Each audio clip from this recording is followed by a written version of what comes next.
Adventures of Huckleberry Finn by Mark Twain, Chapter 14, A General Good Time, The Harem, French. By and by, when we got up, we turned over the truck the gang had stole off'n the wreck, and found boots and blankets and clothes and all sorts of other things, and a lot of books and a spyglass and 3 boxes of cigars. We hadn't ever been this rich before in neither of our lives. The cigars was prime. We laid off all the afternoon in the woods talking, and me reading the books, and having a general good time. I told Jim all about what happened inside the wreck and at the ferry boat, and I said these kinds of things was adventures, but he said he didn't want no more adventures.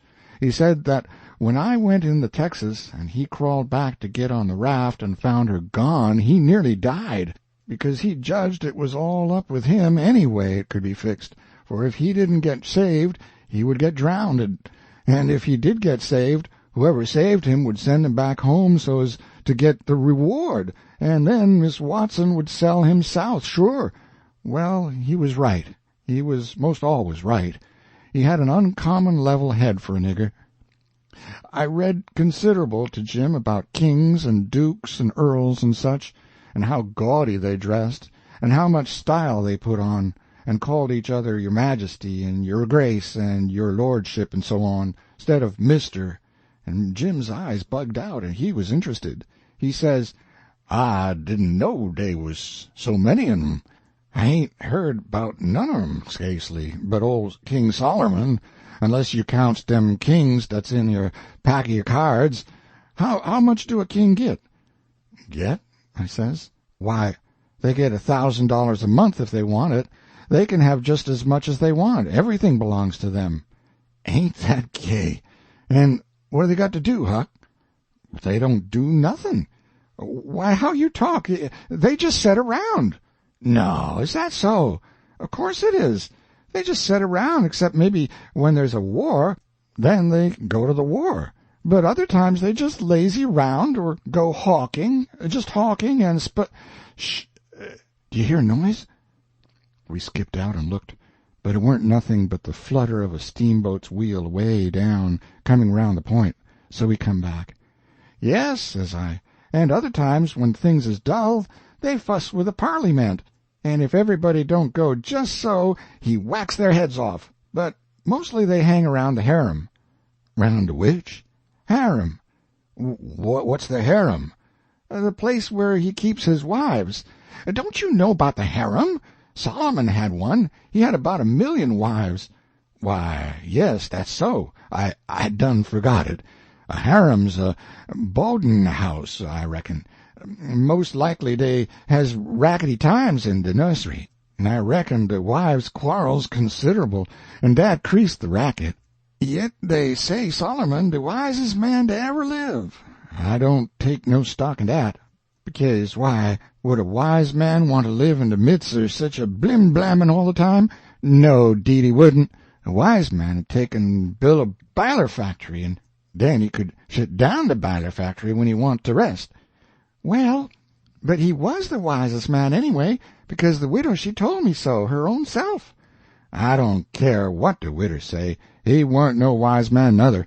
He had some of der dad-fetchin'est ways I ever see.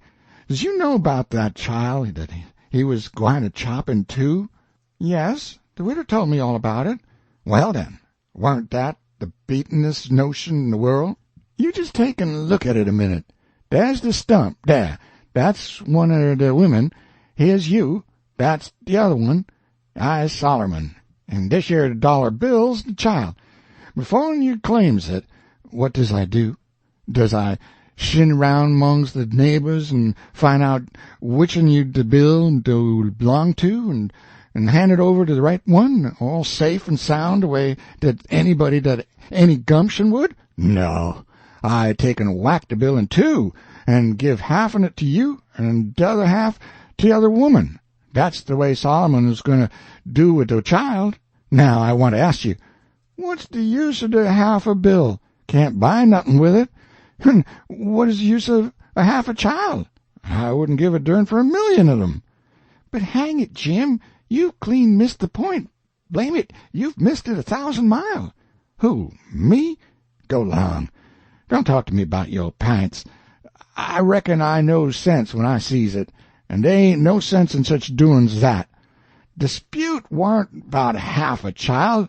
Dispute was about a whole child, and a man that think he can settle a dispute about a whole child with a half a child don't know enough to come in out of the rain.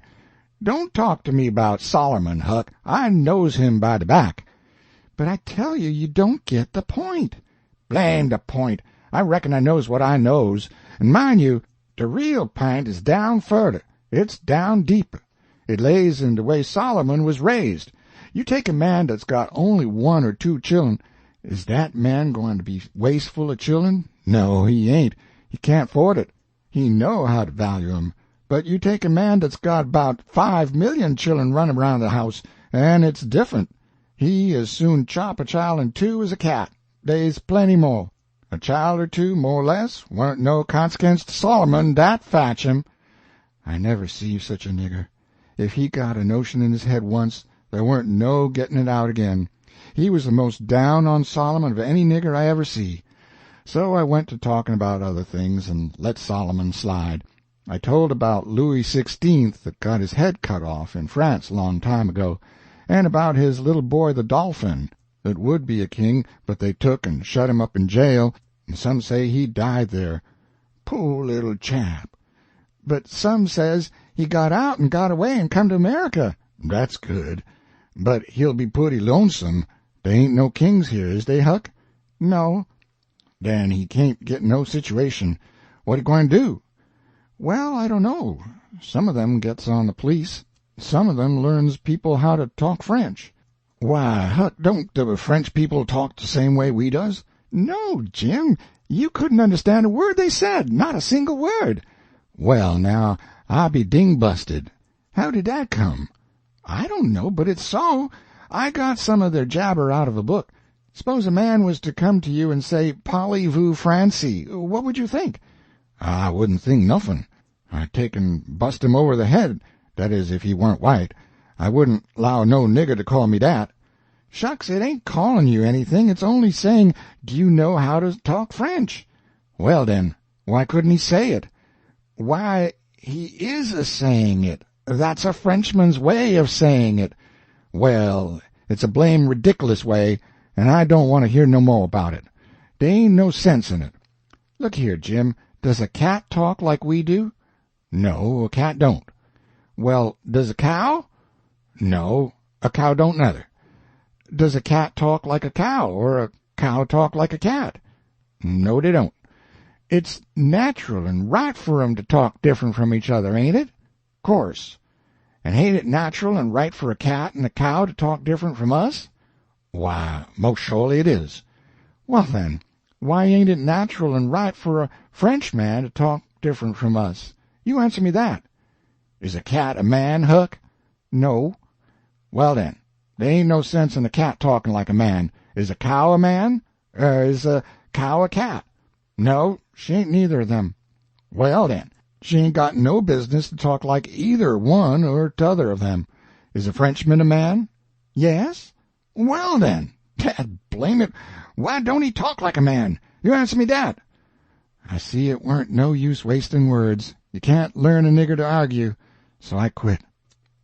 End of chapter 14.